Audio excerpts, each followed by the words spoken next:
இன்னைக்கு இது ஒரு ஞாயிற்றுக்கிழமை காலை ஞாயிற்றுக்கிழமை எங்களுக்கு ஞாயிற்றுக்கிழமை மாலை நேரம், உங்களுக்கு ஞாயிற்றுக்கிழமை காலை நேரம். இன்னைக்கு விடுமுறையா இல்லை வேலை இருக்கா? இல்ல இல்ல விடுமுறை இல்லை. ம் ம், ம். சரி. நேற்று நம்ம என்ன படித்தோம்? ஒரு 10 நிமிஷம் படிப்போம். ம். 71வது பாடம்.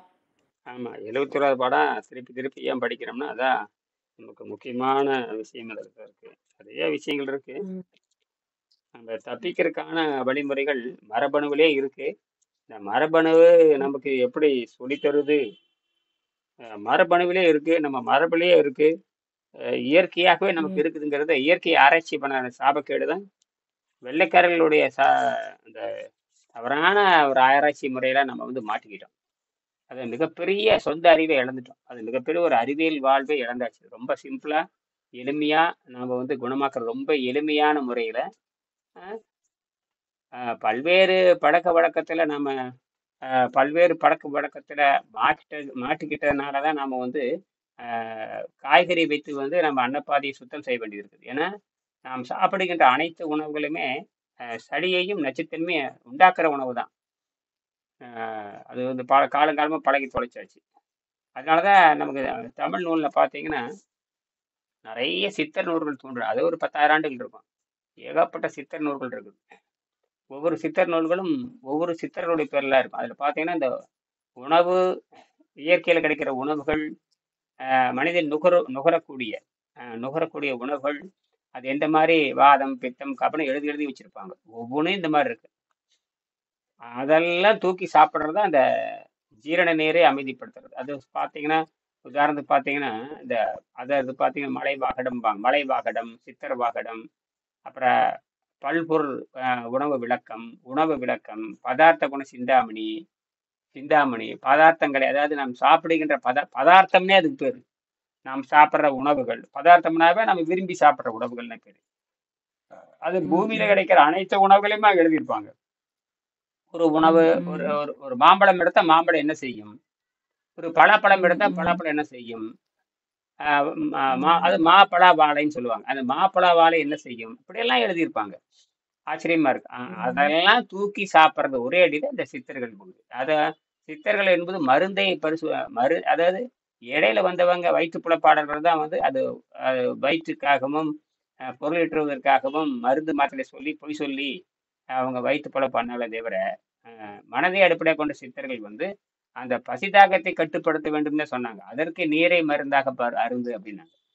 அது ஆராய்ச்சியாளர்களுக்கு மட்டுமே தெரிய வேண்டும். எல்லாத்துக்கும் தெரியும். அதாவது ஆராய்ச்சியாளர்கள், அறிவுடையாளர்கள் ஆராய்ச்சி பண்ணி தெளிந்துட்டாங்கன்னா, அவங்க என்னைக்கும் மாற மாட்டாங்கிறதுக்காக திருவள்ளுவர் இப்படி எழுதினார். மேம்போக்கா சொல்றது வேற. ஊதாரிகளுக்கும் சாதாரண மக்களுக்கும் சொல்றது என்பது வேற.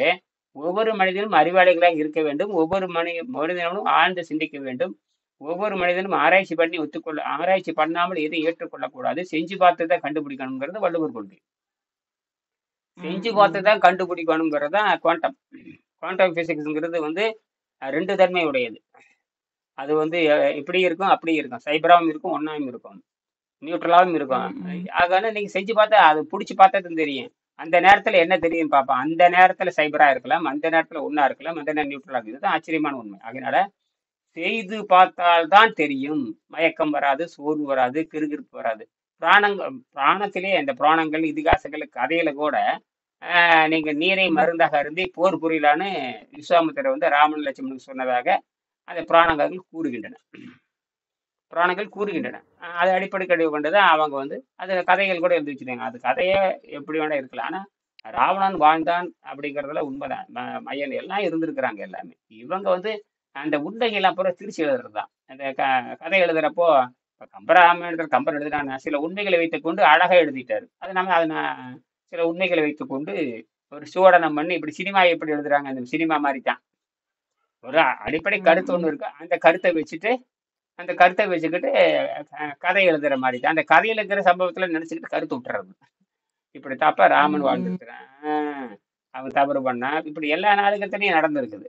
அப்படி பாத்தீங்கன்னா ம், இதெல்லாம் நம்ம இந்த உண்மைகளை புரிய வைக்கணும். அப்ப ராமன் இருந்திருப்பான், எல்லாரும் இருந்திருப்பாங்க, எல்லாரும் பிறந்திருப்பாங்க, எல்லாம் பண்ணியிருப்பாங்க. எல்லாம் கண்டங்கள் மாறுகின்ற காற்று ஊழிக்காலம் இதெல்லாம் வரும்பொழுது எல்லாம் பூமியில தான் நடந்திருக்குது. பெரிய பெரிய வெள்ளங்கள் ஏற்பட்டிருக்கலாம். கடல் கோள்கள் மூழ்கி போனது. பூம்புகாரம் மூழ்கி 20 ஆண்டு ஆயிடுச்சு. பூம்புகாரம் மூழ்கி போச்சு. குமரிக்கண்டம் மூழ்கி போச்சு. ஆஹ் ஆஹ் யாழ் நாடுகள் ஏகப்பட்ட யாழ் நாடுகள் நிறைய இருந்திருக்குது. யாழ் நாடுகள், ஏழு நாடு, எட்டு நாடு, எத்தனையோ பேரெல்லாம் சொல்றாங்க. பனை நாடுகள் இப்படிலாம் சொல்றாங்க. இப்படிலாம் சொல்றாங்க. இதெல்லாம் இலக்கியத்து இப்ப இலக்கியத்துக்கான ஆதாரம். இப்ப இலக்கியங்கிறது கதை கிடையாது. இலக்கியங்கிறது உண்மை சம்பவம் இப்பதான் புரியுது எல்லாத்துக்குமே. அதனாலதான் ம், ம். மயன் தான் மனிதன் எப்படி இருக்க வேண்டும். அந்த மனிதனுடைய உருவத்தை தான் கடவுள் சிலையா கொண்டு வந்தார். மனிதனோட உருவத்தை கடவுள் சிலையா கொண்டு வந்தார். இவன் அந்த சிலையை நம்பிட்டு இது கோட்டை விட்டான். மனிதன் தான் அப்படி இருக்கிறாங்கன்னு விட்டு போடு. அவர் சொல்லுவான், என் உள்ளத்தில் இருந்துதான் நான் படைத்ததுதான் இந்த சிவனும், நான் படைத்ததுதான் பிரம்மானும், என்னுள் இருந்து வந்ததுதான் அப்படின்னு மையன் சொல்லுவார். அந்த மையன் வந்து 26 ஆண்டுகள் ஆச்சு. அவர் எழுதியதான் பிரணவ வேதம். இன்னைக்கு இப்பதான் ஐந்திர வல்லமே இருக்கு. அது வந்து கடம்பத ஸ்தபதி சொல்லுவாங்க. உலக புகழ் பெற்றவர். அவர் தமிழ் தெரியும், சமஸ்கிருதம் தெரியும், ஆங்கிலம் தெரியும். கன்னியாகுமரியில பிரம்மாண்டமான சிலை எழுப்பியவர். பிரம்மாண்டமான சிலை எழுப்பியவர். அது வந்து பாத்தீங்கன்னா 133. அப்போ சுனாமி வரும்பொழுது 2004ல சுனாமி வந்து அடிக்கிறப்ப அந்த சிலையினோட உயரம் 132 அடி. நினைச்சு நினைச்ச நினைச்சு கூட வணக்கம் நினைச்சு கூட பார்க்க முடியாது. அவ்வளவு உயரத்துக்கு வந்து அது அவர் சொல்லுவாரு, நான் மையன் கட்டடக்கலையை அடிப்படை வைத்துக் கொண்டு உள்ளீடற்ற அந்த வெற்றிடத்தை அடிப்படையாக கொண்டு நான் அங்க என்ன சத்தம் கேக்குதுமா? நிறுத்துங்க. இங்க சத்தம் கேக்குது. உங்க மைக்கு நிறுத்துங்க.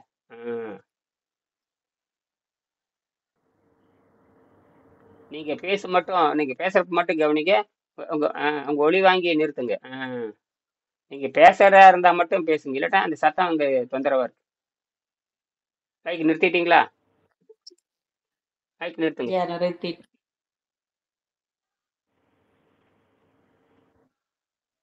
வணக்கம்.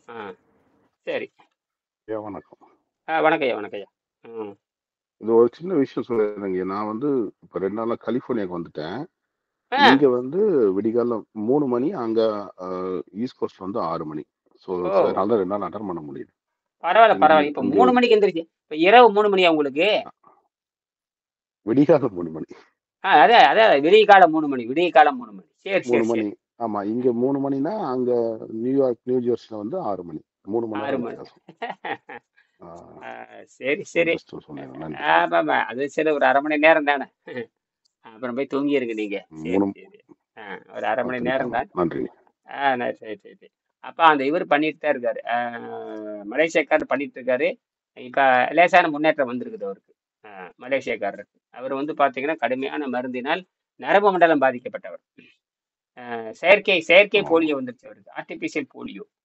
அது வந்து இந்த பாக்டீரியா வந்து அவன் வெளியே இருக்கிற பாக்டீரியா தான் கண்டு பயப்படானே தவிர உடம்புக்குள்ள பாக்டீரியா இருக்குதுன்னு அவனுக்கு தெரியல. வெள்ளைக்காரங்க தப்பு பண்ணி உடம்புல பாக்டீரியா இருக்கு, அது ஒன்றும் பண்ணாதுன்னு நினைச்சிட்டு இருக்கிறான். ஆனால் சுத்த ரத்தத்தில் எந்த பாக்டீரியாவும் எல்லா எதிர்ப்பு தன்மை பெற ஆரம்பிச்சு. சுத்த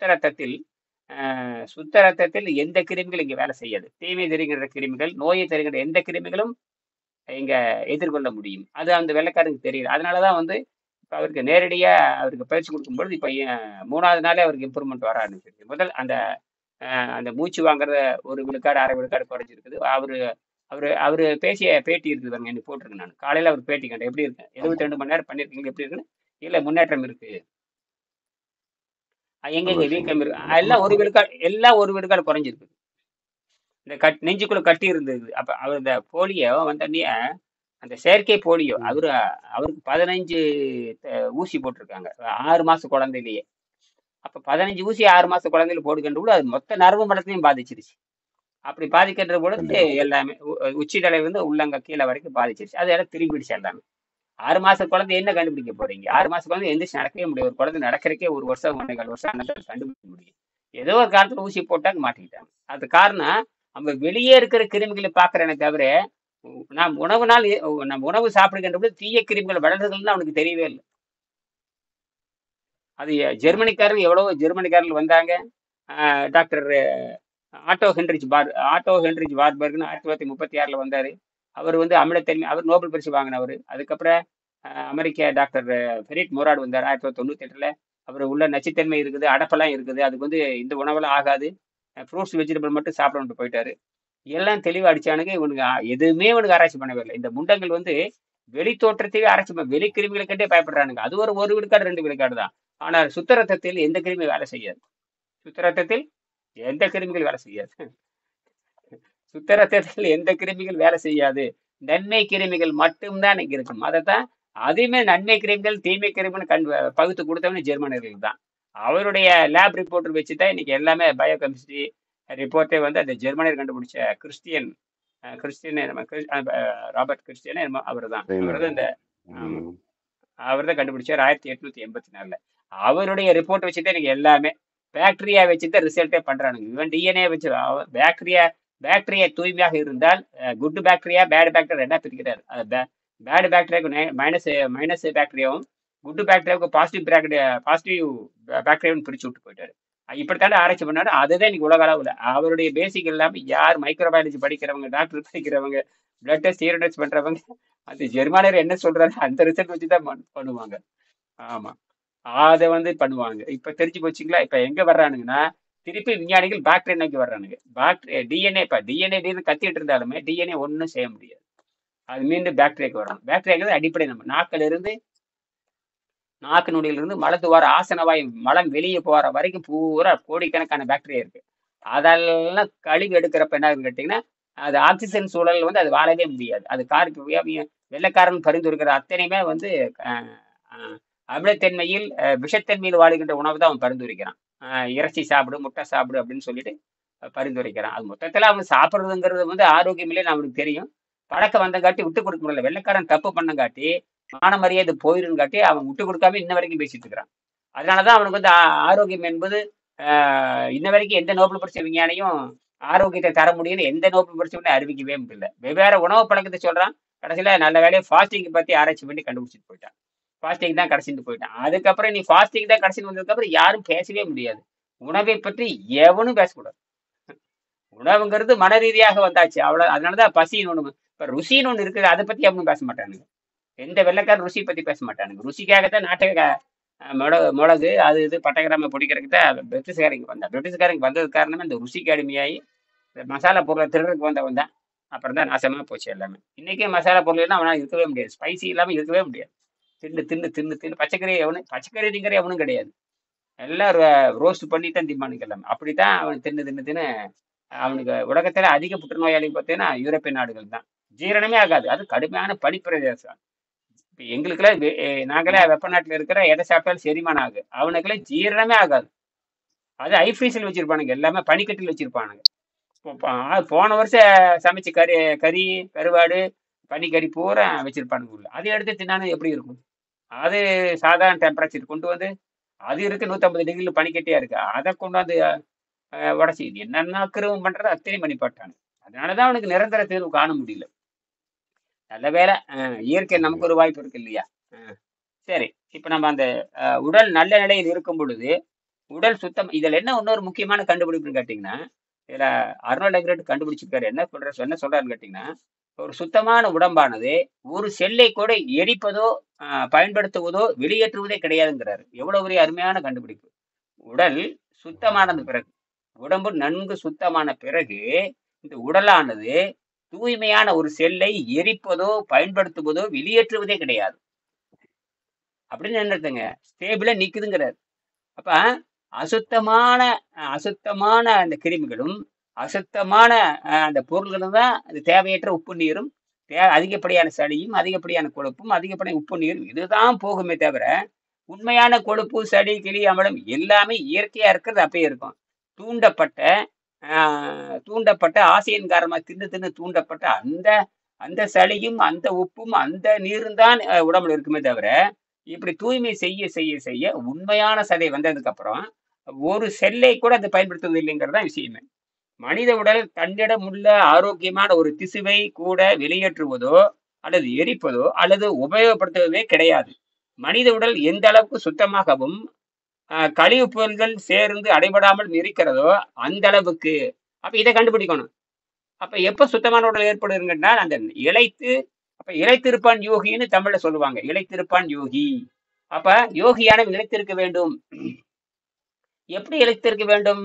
தூய்மை செய்து யோகியாவில் எடுத்திருக்க வேண்டும். குறைந்த உணவில் வாழ கற்றுக்கொள்ள வேண்டும். சொற்பத்தில் இருக்க வேண்டும். அனைத்திலும் சொற்பமா இருப்பான். அதான் சொல்லி, அதாவது பிச்சை எடுத்து வாழ்றான் பாருங்க. பிச்சை எடுத்து வாழுகின்ற அந்த பரதேசி, அந்த பூசாரி, அவனை காட்டிலும், பூசாரின்னு எழுதுவாங்க, பிச்சை எடுத்து வாழ்ற பூசாரியை காட்டிலும் அவன் சொல்லிக் கொடுக்கிற ஆசிரியர் இழைத்திருப்பான் என்று பொருள். அப்ப இழைத்திருப்பான் என்று சொன்னால் அவன் தூய்மையில் இழைத்திருப்பான் என்று பொருள். அப்ப அதான் விஷயம். அப்ப நான் இன்றைய எடையை வந்து 78 கிலோ சுத்தம் பண்ணி 58 கிலோக்கு வந்துடுச்சு. வெங்கடேசன் வந்து 93 கிலோ சுத்தம் பண்ணி 63 கிலோ வந்தது. என்னுடைய முதல் மாணவர் இளங்கோவன் பேரு, அவரு பார்த்தீங்கன்னா 63 கிலோ இருந்து 48 கிலோக்கு வந்தார். இதெல்லாம் நாங்க ஆராய்ச்சியில நாங்க தொகுத்து வச்சிருக்கிறது தான். அப்ப அதுதான் சுத்தமான செல்லுன்னு பேரு. அந்த சுத்தமான செல்லு சுத்தமான பிறகு ஒரு ஒரு சிறு செல்லை கூட ஒரு மைக்ரோ அளவில் கூட அது எரிப்பதும் பயன்படுத்துவதும் புறந்தள்ளுவதும் கிடையாது. இதைத்தான் வந்து ஓசின ஒரு 2014 ஜப்பான் டாக்டர் சொல்லுவாரு. அப்படி வயிறு ஓய்வாக இருக்கின்ற பொழுது தீய செல்களை மட்டும் சாப்பிடுகிறதுன்னு அவர் மைட்டோகாண்ட்ரியா ஆராய்ச்சி பண்ணி கண்டுபிடிச்சிட்டு வயிறு ஓய்வாக இருக்கிற பொழுது, வயிறு தூய்மையாக இருக்கிற பொழுது இந்த உடம்பு மருத்துவராக மாறி தீமை செய்கிற கிருமிகளை வேட்டையாடி நன்மை கிருமிகள் சாப்பாடாக தீமை கிருமிகளை சாப்பிட்டு நன்மை கிருமிகள் தனக்கு சாப்பாடா மாற்றி தன்னை வளமாக்கி கொள்கிறது அப்படிங்கிறார். அது மிகப்பெரிய ஆச்சரியமான கண்டுபிடிப்பு. அதனாலதான் நான் நோபல் பரிசு கொடுத்துட்டாங்க அது கரெக்டா அப்படின்னு.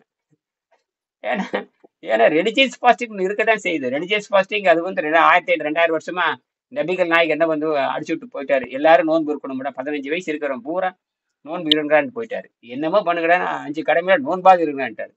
அப்ப அவனுக்கு இருந்து அது மதவழி நோன்பா போச்சு. அது ஆரோக்கியத்துக்கு திருப்பி விட்டுருந்தாருன்னு வச்சுக்கங்க, அழகா இருந்திருக்கு. ஆனா இவன் செய்ய மாட்டாங்க. இந்த ஆரோக்கியங்கிறதுக்காகத்தான் நோன்பு இருக்கிறாருங்கிறது தெரியாது.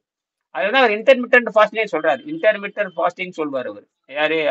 அர்னால்டு சொல்லுவாரு. அதே போல டாக்டர் ஓசினோ ரோஸ்பி கூட நோபல் பரிசு விஞ்ஞானி, அவர் கூட சொல்லுவார், திஸ் இஸ் இன்டர்மிட்டன்ட் ஃபாஸ்டிங், நீங்க இடைவெட்டி செய்கின்ற பயிற்சியின் மூலம். அதனாலதான் அவங்க 4 மணிக்கு சாப்பிட்டு ராத்திரி சாயங்காலம் 6 மணிக்கு முடிக்கிறாங்க. அப்படி பாத்தீங்கன்னா 14 மணி நேரம். அப்ப பார்த்தா இன்டர்மிட்டன்ட் ஃபாஸ்டிங். அவரு பேரிச்சம்பழம் தண்ணீரே போதுன்ட்டாரு. இவங்க ஏதோ சாப்பிடுறாங்க. அது எப்பயுமே நோன்பாளிகள் வந்து கனியில தான் தொடங்குவாங்க, கனியில தான் விடுவாங்க. அது வந்து அது ராஜயோகம். ராஜயோகம் தெரிஞ்சவங்க, உண்மையான பக்தி மார்க்கத்துக்காரன் இருக்குன்னு தான் நம்ம பஞ்சாமரம் சாப்பிடுவான். அவங்க மாதிரி நபிகள் நாயகம்ல பேரிச்சம்பழத்தை தான் சொல்றாரு. இவங்க தான் விட்டு அடியன்னு நடிக்கிறாங்க. அதுக்கு பின்னாட நிறைய வந்துடும். ஒரு 1500 வருஷம் 2000 வருஷம் இடைவெளி இருக்கிறப்ப அப்பாவும் கண்டபடி இந்த ஃபேஷனா ஆகிடுச்சு. அது ஒரு நோன்பிற்கிற ஒரு ஃபேஷனாகவும் ஆடம்பரமா மாறிடுது. அது இல்லைன்னா அடிக்கிறது, குத்துறது, கொலை செய்யறது, அதுக்கப்புறம் சட்டத்தை போடுறது, இதெல்லாம் வந்து உள்ள போட்டு நாசம் பண்ணி விடுது. இதெல்லாம் இருக்கட்டும். ஆகினால மனித உடல் என்பது ஆரோக்கியமான ஒரு திசுவை எரிப்பதோ அல்லது பயன்படுத்துவதோ கிடையாது. மனித உடல் எந்த அளவுக்கு சுத்தமாகவும் எந்த அளவுக்கு சுத்தமாகவும்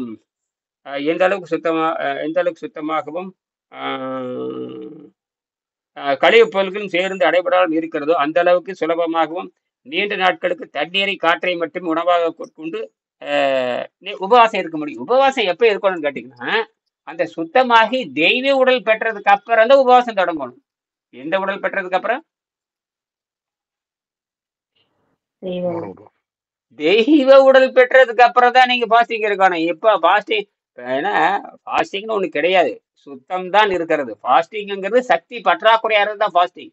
இங்கே அப்படியே எழுதியிருப்பாரு.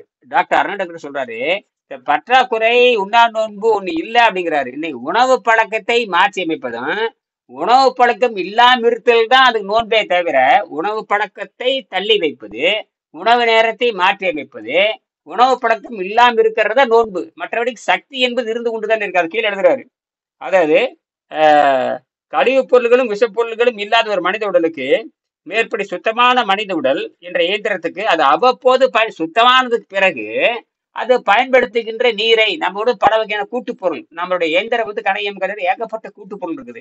இதுக்குள்ள உராய்வு ஏற்படாமல் இருப்பதற்கு நம்ம கை கால் மூட்டு நம்ம பார்த்து 200-300 ஜாயிண்ட் இருக்கு. இதெல்லாம் வந்து என்ன இருக்குன்னா, அந்த எண்ணெய் தன்மை, தண்ணீர் தான் எண்ணெய் தன்மையா இருக்குது.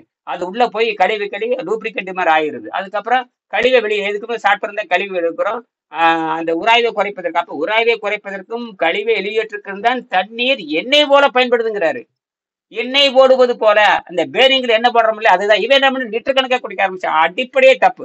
அதுலயும் தமிழர்கள் தப்பு, காட்டுத்தனமா தமிழர்கள் பண்ணியிருக்காங்க. தப்பு தப்பா பண்ணிட்டாங்க. இன்னைக்கு 1 லிட்டர் 1.5 லிட்டர் குடிக்கலாம். நம்ம இறப்பையே பாத்தீங்கன்னா 400 ml தான் பிடிக்கும். அதுல போய் 1.5 லிட்டர் அது என்ன நல்ல வேளை பலூனா இருக்கிறங்காட்டி விரிஞ்சுக்குது. அது ஒரு டப்பா மாதிரி, இரும்பு டப்பா மாதிரி இருந்தா ஒண்ணு வாந்தியே வந்துருங்க. அந்த விரியறனாலதான் ஃபுல்லா அடிச்சுட்டானுங்க.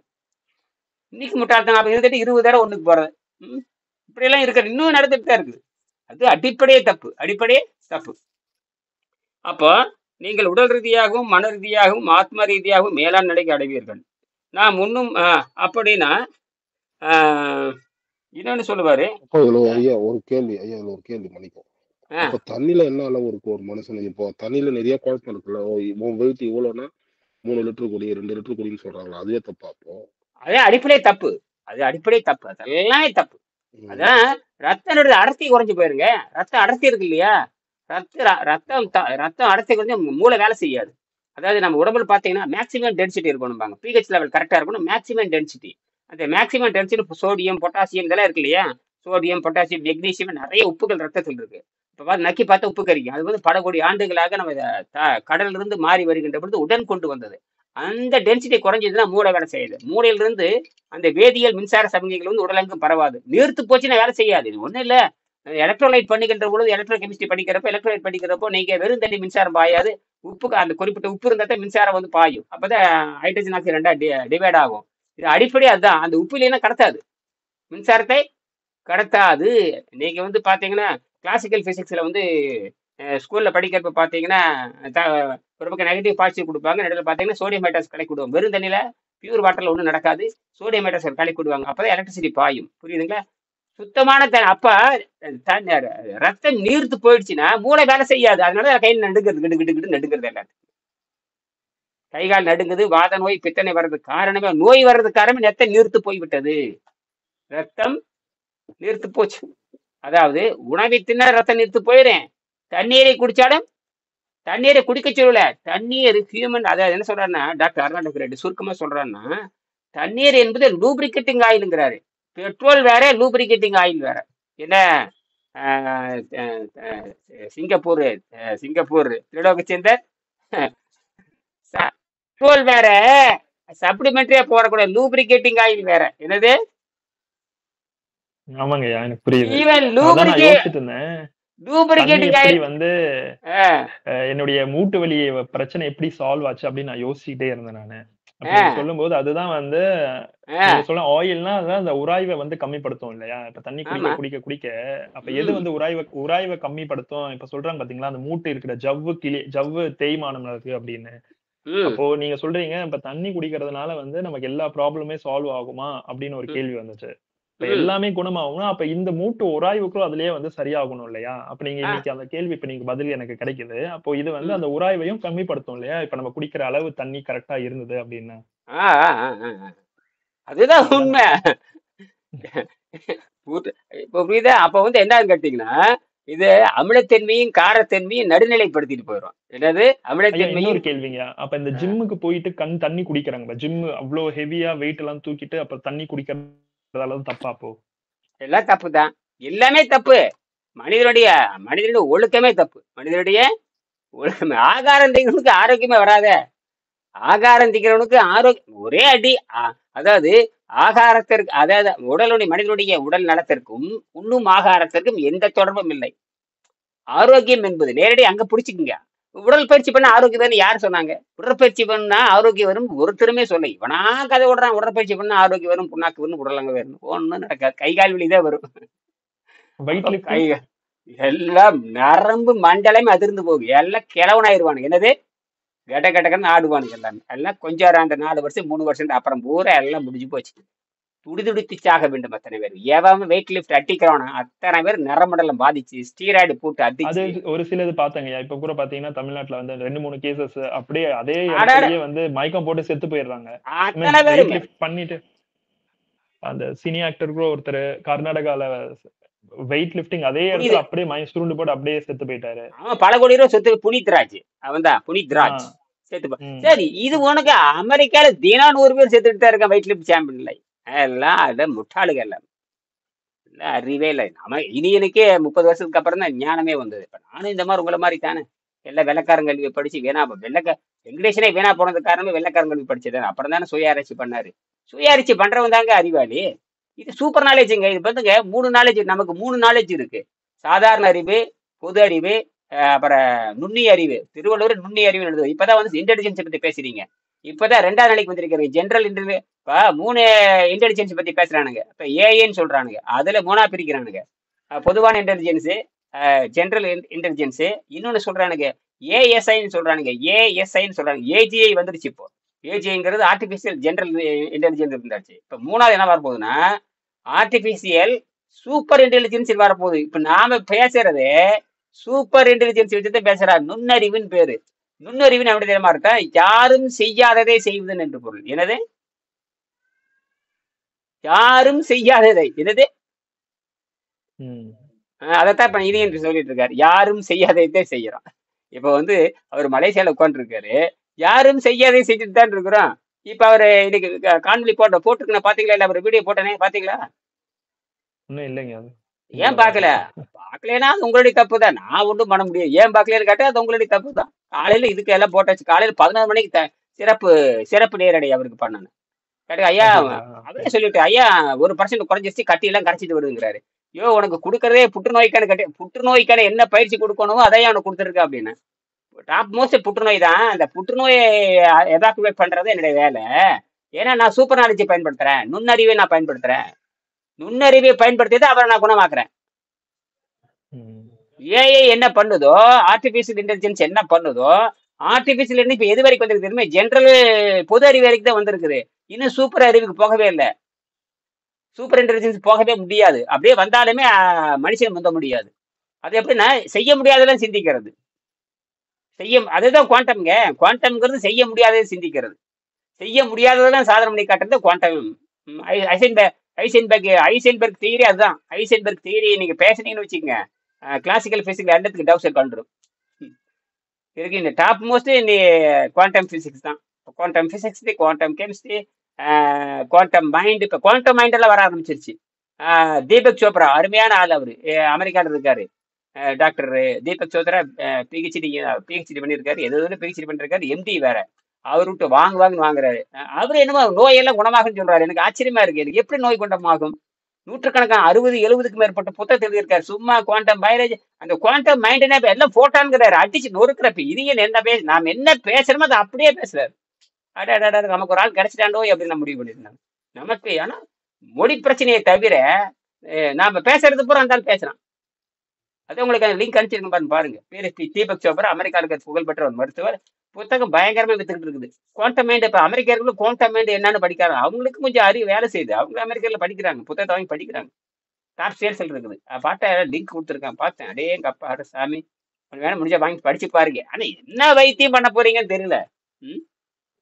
எப்படி வைத்தியம் பண்ண போறீங்க? அதே சொல்றாரு நோய் குணமாகுன்னா எப்படி நோய் குணமாக்குவேன்? ஒன்னும் எனக்கு புரியல. அது பரிணாம அறிவியலை புரிந்து கொள்ளாமல், அதாவது இயற்கை சட்டத்தை, அதாவது மூளையை நீங்க படிக்கிறது என்பது வேறு, பரிணாம அறிவியல் ஒண்ணு இருக்கா இல்லையா? பரிணாம அறிவியல் மூளை வந்து டாப் மோஸ்ட் இருக்கு. மூளை வந்து பாத்தீங்கன்னா விலங்குகளுக்கு மூளை இருக்கு. ஆனா இந்த மைண்டு கிடையாது. விலங்குகளுக்கு மூளை இருக்கு. மண்டையோடு இருக்கிறதால மூளை இருக்கும். 5ஆம் அறிவுக்கு மூளை இருக்கும். 6ஆம் அறிவுக்கு மூளை இருக்கும். 6ஆம் அறிவு சூப்பர் இல்லையா? 7ஆம் அறிவு நுண்ணறிவு. நுண்ணிய நூல் பர கற்பினும் மற்றும் தன் உண்மை அறிவை மிகும்பாரு. அந்த உண்மை அறிவுங்கிறது நுண்ணறிவு. நீ என்னதான் புத்தகம் படிச்சாலும் ஒரு சொந்த நுண்ணறிவு ஒண்ணு இருக்குதுன்னு எழுதுவாரு. இந்த சொந்த நுண்ணறிவு இருக்குதுன்னு எழுதுவாரு. சரி இருக்கட்டும். 2 நிமிஷம் தான் இருக்கு, முடிச்சுக்கலாம். நாம் உண்ணும் உணவு எந்த விதமாக செலவாகிறது என்று கொஞ்சம் சிந்தித்து பார்க்க வேண்டும். நாம் உண்ணும் உணவு எந்த விதமாக செலவாகிறது என்று நாம் கொஞ்சம் சிந்தித்து பார்க்க வேண்டும். அப்படின்னா நன்கு சுத்தமானதுக்கு பிறகுதான் நீங்கள் எந்த பயிற்சிக்கு மேற்கொள்ளணும்? நீரை மருந்தாகவும் காற்றை உணவாகவும் எடுத்துக்கொண்டு வாழ வேண்டும்ங்கிறதா விஷயமே. ஆக அதுக்கப்புறம் தான் என்ன சொல்றாரு,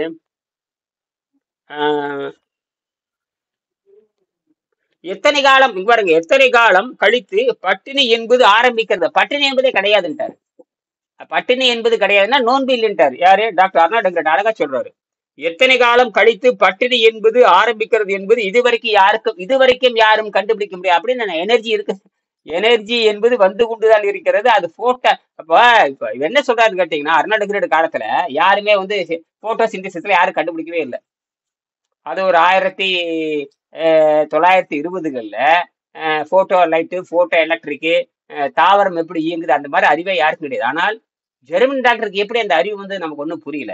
அவரு தாவரம் செய்க அப்படியே அழகா எழுதுறாரு. ஹியூமன் பாடிஸ் மொபைல் பிளான்ட் எழுதுறாரு. நாம தாவரத்துல இருந்து தோன்றி இருக்கோங்கிறத human body is mobile plant எழுதுறாருங்கிறது எவ்வளவு பெரிய விஷயம் அது. Human body is mobile mobile plant. Plant. இன்னும் எவ்வளவு பெரிய கண்டுபிடிப்பு அது. ஒரு ஜெர்மானியர் கூட சிந்திக்கவே இல்லைங்க. இது மாதிரி ஜெர்மானியர் பெரிய அறிவாளிங்கிறாங்க. உங்க நாட்டிலே மிகப்பெரிய அறிவாளி. எப்படி நம்ம திருவள்ளுவர் ஆராய்ச்சி பண்ணி நாம முண்டமா உட்காந்துருக்கிறோமோ, ஜெர்மானியர்கள் வந்து ஆராய்ச்சி பண்ணவே இல்லை. மொபைல் பிளான்ட்னு சொல்லியிருக்காரு. இதை விட என்ன ஒரு ஆச்சரியமா இருக்கு. கடைசியில வந்து தாவரத்துக்கு உயிர் உண்டுன்னு கண்டுபிடிச்சது யாருக்குன்னு ஜெகதீஷ் சந்திர போஸ். அவருக்கு சற்பட்டம் கொடுத்துருக்காங்க 1894 சற்பட்டம் கொடுத்தாங்க. அவர் தான் ரேடியோவை கண்டுபிடிச்சாரு. அதை காப்பிடிச்சுதான் மார்கோனி வந்து 1909 இந்தியாக்காரர் கண்டுபிடிச்ச அந்த ஒய்ஃபியாவை அப்பவே கண்டுபிடிச்சார். ஒய்ஃபி கண்டுபிடிச்சு அந்த ஒய்ஃபி காப்பி அடிச்சு டெவலப் பண்ணி தான் மார்கோனி வந்து 1909 நோபல் பரிசு வாங்கினார். ஒரு இடத்துல கூட இந்தியருக்கு தான் பேசிக்னு சொல்லவே இல்லை. அவரு பயங்கர ஏமாற்றிருக்காரு. யாரு? மார்கோனி. பயங்கரமா ஆளு. இவர் பேர் சொல்லவே இல்லை. அப்புறம் தான் கடைசியில கண்டுபிடிச்சாங்க. கடைசியில ஆடாட ஜெகதீஷ் சந்திர போஸ் தான் ரேடியோவை டிசைன் பண்ணாருங்க. அது பின்னாண்ட கௌரவப்படுத்தினாங்க.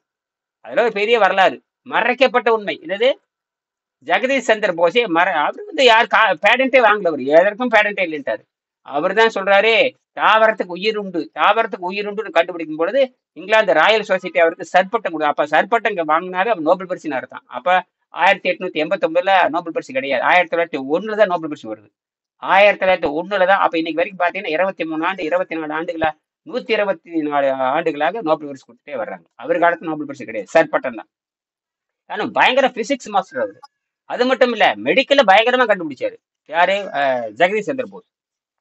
இந்த கார்டியோகிராஃபி கண்டுபிடிச்சது அவரு தான். ஒரு பிசிக்ஸ் மாஸ்டர் தான் எல்லாம் கண்டுபிடிக்க முடியும். கிராசோகிராஃபி தாவரத்துக்கு உயிர் உண்டுன்னு சொன்ன நிரூபிச்சாரு. அவர் அதுல கிராசோகிராஃபின்னு ஒண்ணு கண்டுபிடிச்சாரு, கார்டியோகிராஃபி ஒண்ணு கண்டுபிடிச்சாரு. அடேங்கப்பா, அதை விட சாப்பிடுவார் நம்ம இருக்காரு ஜிடி நாயுடு. அவர் பட்டை கிளப்புவார். இது ஏகாப்பாட்டை கண்டுபிடிச்சாங்க. இப்படியெல்லாம் இருக்கு. சரி, இருக்கட்டும். ஆக இதோட முடிச்சுக்கலாம். ஒரு 2 நிமிஷம் பேசி முடிச்சுக்கலாம். நான் முன்னும் உணவு எந்த மாதிரி செலவாகிறது. இப்ப நம்ம நிறைய சாப்பிட்றோம். இந்த பாடி எப்படி செலவு பண்ணுது அப்படிங்கிறத கேள்வி. இதைத்தான் வந்து பாத்தீங்கன்னா எல்லா ஞானிகளுமே சாப்பிட்றதெல்லாம் கழிவு எழுதி வச்சாங்க. சாப்பிட்றதெல்லாம் கழிவா போகுது. இப்ப சாப்பிட்றதெல்லாம் கழிவா போகுது. ஆனா இப்ப நாம நன்கு சுத்தமானதுக்கு அப்புறம் உணவு பழக்கம் வேண்டாங்கிற பொழுது அப்ப கழிவே குறைஞ்சிருமே. உணவு பழக்கத்தை தான் வேண்டாங்கிறோம். நம்ம உள்ளுக்கிற எந்த உறுப்பு நம்ம இழக்கிறது இல்லை. ஏன்னா உடம்பு தனக்கு தானே சக்தி. போட்டோ எலக்ட்ரிக் மாதிரி ஐன்ஸ்டீன் கண்டுபிடிச்ச மாதிரி போட்டோ எலக்ட்ரிக் எஃபெக்ட்ல உடம்பு வேலை செய்யுது. போட்டோ எலக்ட்ரிக் எஃபெக்ட்ல உடம்பு வேலை செய்யுதுங்கிறத விஞ்ஞானம். அதான் பரிணாமத்தின் அடுத்த கிடையாது குவாண்டம் பிசிக்ஸ். நீங்க போட்டோன்னு வந்துட்டாவே குவாண்டம் தான். போட்டோன்னு வந்துட்டாவே தாவரம் உண்மையாலுமே எப்படி இருக்குதுன்னு கேட்டீங்கன்னா சூரியன்ல இருந்து எனர்ஜி வாங்கிக்குது. அப்ப போட்டோ எலக்ட்ரிக்கல் பூரா போட்டான் பூரா வாங்கிக்குது. எலக்ட்ரான் வர்றது இல்லை, எல்லாம் போட்டான் தான் வருது. எலக்ட்ரான் நகரவே நகராது. வேவ்ஸ் தான் நகருமே தவிர எலக்ட்ரான் நகராது. சரி, அதெல்லாம் இருக்கட்டும். நாம் உண்ணும் உணவு எந்த விதமா செலவாகிறது. நாம் படித்ததெல்லாம் கொஞ்சம் மறந்து விட்டு, அதாவது இப்ப நீங்க நம்ம இதுவரை கேட்கிற கேள்வி எல்லாம் உணவை பற்றி படித்ததெல்லாம் கொஞ்சம் மறந்து விட்டு, எதை பற்றி? உணவை பற்றி படித்ததெல்லாம் கொஞ்சம் மறந்து விட்டு கொஞ்சம் சுயமாக சிந்திப்போமாக. ஏன்னா நம்ம இருக்கிற அரைகுறை அறிவு காரணமே வெள்ளைக்காரர்கள் எடுத்துக்கொண்ட ஆராய்ச்சி முறை தான் நம்மளுக்கு சாபக்கேடு. ஏன்னா அவன் சிலபஸ் எக்ஸாமினேஷன் அவன் நாட்டுல ப்ராஜெக்ட் வச்சிருப்பான். அவன் அடிமைப்படுத்துறதுக்காக அவன் எந்தெந்த நாட்டு அடிமை வச்சாலும் சிலபஸ் அடிச்சு விட்டு போயிட்டான். ஏன்னா யாரும் நீ படிக்க தேவையில்லை, நீங்க அப்படியே காப்பி அடிச்சுட்டு வா அப்படின்ட்டான். அவன் நாட்டிலே கொள்ளையடிச்சுட்டு அவனுக்கே சம்பளம் கொடுத்து அங்கேயே ஆட்டையை போடுறது. இதுதான் வெள்ளைக்காரனுடைய வேலை. பிரிட்டிஷ்காரனோட வெள்ளைக்காரன் எல்லாம் வெள்ளைக்காரன் கிடையாது, பிரிட்டிஷ்காரன் பண்ற அக்குறவும் தான். அவன் தானே உலகத்தை போக சுடுகாடாக்கணும். நாம் உண்ணும் உணவு எந்த விதமாக செலவாகிறது என்று நாம் கொஞ்சம் படித்ததெல்லாம் கொஞ்சம் மறந்து விட்டு கொஞ்சம் சுயமாக சிந்திக்க வேண்டும். அது உணவை பற்றி, உணவு, நீர், அது இது எல்லாம் சொல்றோம் அதை பத்தி. அதாவது நாம் சாப்பிடுக்கணும்னு முதல்ல சாலிட் வேஸ்டாக போகுது, முதல்ல திடக்கழிவாக போகுது. இதைத்தான் வந்து சித்தர்கள் வந்து உண்பதெல்லாம் மலமின்னு சொன்னாங்க. இப்ப கரெக்டா தான் இருக்குது. நீங்க திங்கறீங்க, காலையில் வெளிக்கு போகுது. கரெக்டா தான் அவங்க சொல்றாங்க. காலையில திங்கறோம், காலையில வெளிக்கு போகுது. அது 7 தடவைன்னா 7 தடவை வெளிக்கு போகுது. அந்த மாதிரி தான். அப்ப மலமாக வெளியேறுகிறது. அதுக்கப்புறம் தேவையற்ற உப்பு நீரும் சிறுநீர் மூலம் வெளியே இருக்குது. இந்த 2 விஷயம் தானா போயிருது பாருங்க.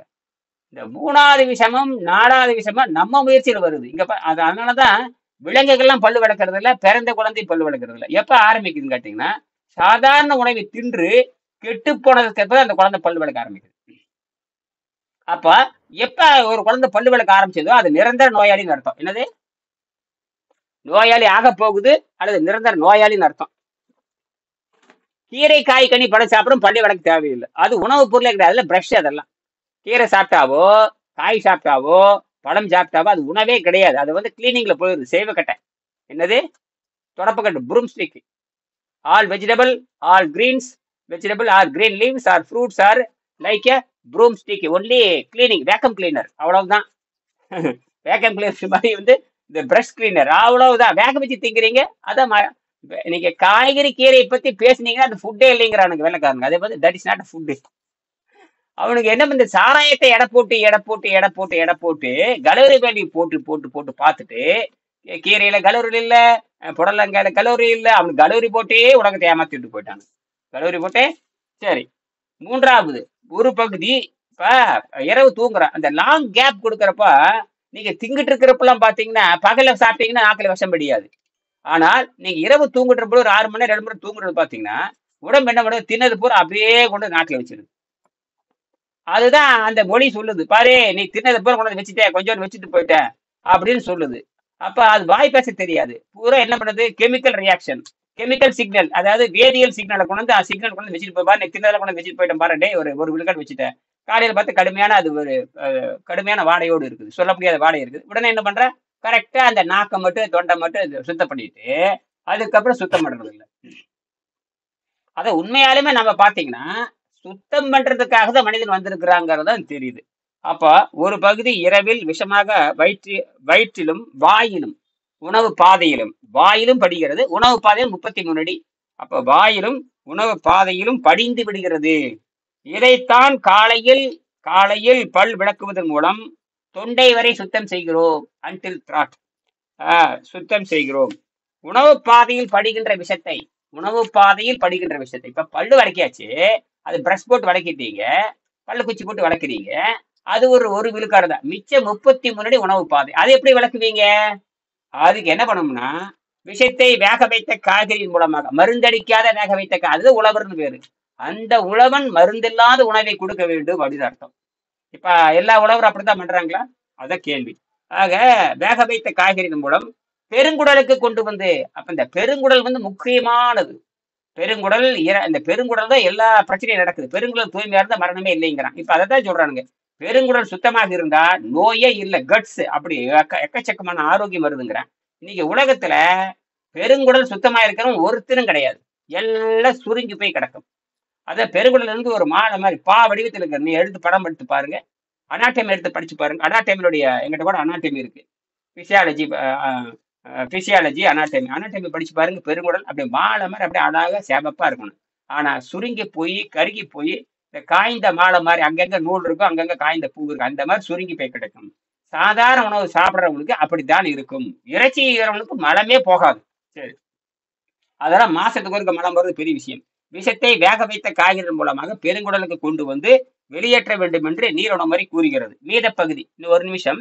மீதப்பகுதி முக்கியமாக ஸ்டார்ச். மீதப்பகுதி முக்கியமாக ஸ்டார்ச், இது ரொம்ப முக்கியமானது. நம்ம ஸ்டார்ச் தான் திங்கிறோம், பேரு தான் வேற. அரிசிங்கிறான், கம்புங்கிறான், சோளங்கிறான், ரைங்கிறான், ஓட்ஸுங்கிறான், பார்லிங்கிறான். ஒவ்வொரு நாட்டிலும் தானியம் இருக்குது, எல்லாம் மாவு தான். இந்த மாவு என்ன ஆகுதுன்னு கேட்டீங்கன்னா, முக்கியமாக மாவு கொழுப்பாக மாறி உடலின் பல பாகங்களில் படிந்து விடுகிறது. அப்ப நீங்க என்ன பண்றீங்க, உணவு பாதையை சுத்தம் படுத்துறதுக்கு பல்லு குச்சி போட்டு வளர்க்கிறீங்க, மலச்சிக்கல் இல்லாம இருக்கிற காய்கறி சாப்பிடுறீங்க. ஆனால் உள்ளே படிந்திருக்கிற கொழுப்பை எப்படி கரைப்பீங்கன்னா, அது மாத கணக்கில் நீரை அறிந்து அது கொழுப்பை கரைத்த பின்புதான் முழு சுத்தம் ஏற்படுகிறது என்பதை புரிந்து கொள்ள வேண்டும்.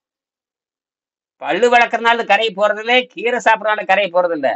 மாத கணக்கில் நீரை மருந்தாக அருந்தி உள்ளே இருக்கிற எல்லா ஸ்டார்ச்சையும் கரைச்சி எடுத்ததுக்கு அப்புறம் கடைசி சுத்தம் ஏற்படுகிறது என்று புரிந்து கொண்டு வகுப்பை நிறைவு செய்யலாம். சரியா? சந்தேகம் இருந்த கேளுங்க. கூட்டி கழித்து பார்த்தால், சரி, கூட்டி கழித்து பார்த்தால் இப்படி எல்லாம் வெளியேற்றத கூட்டி கழித்து பார்த்தால் நம்ம ஆகாய சக்தியில தான் வாழ்கிறோம் என்பது நிரூபணம் ஆகிறது. சரியா? நன்றி.